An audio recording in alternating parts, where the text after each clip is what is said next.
حضرت موسیٰ علیہ السلام کو اللہ رب العزت نے فرعون کے محل میں ہی پرورش دی. رب العالمین وہ ہے، سنبھالنے والا وہ ہے. تو ہم واقعات میں دیکھتے ہیں کہ فرعون کے ساتھ جو آپ کا رویہ تھا 3 سال کی عمر میں، وہ ایک ایسا رویہ تھا جس نے فرعون کو بھی تشویش میں مبتلا کر دیا. بعض روایات میں آتا ہے کہ داڑھی اس سختی کے ساتھ کھینچی کہ وہ سمجھا کہ یہ کوئی عام بچہ نہیں ہو سکتا. بعض روایات میں ہے کہ اتنی زور سے تھپڑ مارا کہ ایک 3 سال کے بچے سے یہ ایکسپیکٹ نہیں کیا جا سکتا. حافظ صاحب، جیسے کہ آپ نے بتایا کہ پہلے ایک نوید بھی سنائی گئی اور پھر اس کے بعد یہ تو خلاف عقل سی بات لگی کہ پھر موسیٰ کو اڈاپٹ بھی کر لیتے ہیں فرعون. دیکھیے تو پھر جب یہ داڑھی کھینچی اور پھر یہ محسوس ہوا کہ یہ 3 سال کا بچہ تو نہیں لگتا. یوں محسوس ہوتا ہے کہ اللہ رب العزت فرعون کی طرف ایک پیغام پہنچانا چاہ رہے تھے جس کو وہ ایکسیپٹ نہیں کرنا چاہ رہا تھا. اگر وہ ہدایت کو ایکسیپٹ کر لیتا تو نہ ہی بچے قتل کرواتا، نہ ہی حمل ضائع کرواتا، اور نہ ہی اس بات تک نوبت پہنچتی کہ وہی بچہ جو اس کے لیے ثابت ہونے والا ہے اس کے خلاف اس کو بچایا جاتا، اس کی پرورش کی جاتی.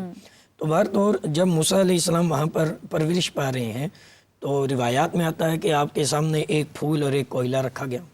اس نے کہا میں اس کو ٹیسٹ کروں گا کہ یہ عام بچہ ہے یا یہ وہی نبی ہے جس نے میری جو سلطنت ہے اس کا خاتمہ کرنا ہے. اب اس کے سامنے رکھا گیا. اب موسیٰ علیہ السلام چونکہ بچے تھے، اس کا خیال تھا کہ اگر یہ کوئی عام بچہ ہوا تو پھر یہ کوئلہ پکڑ لے گا، اور اگر یہ نبی ہوا تو یہ نقصان کی طرف نہیں جائے گا، یہ پھول کو پکڑے گا. اب روایات میں آتا ہے کہ روایات میں سرخ یاقوت، ہیرا ایسی بھی کہی جاتی ہے. جی ایک طرف آگ اور ایک طرف سرخ یاقوت تھا.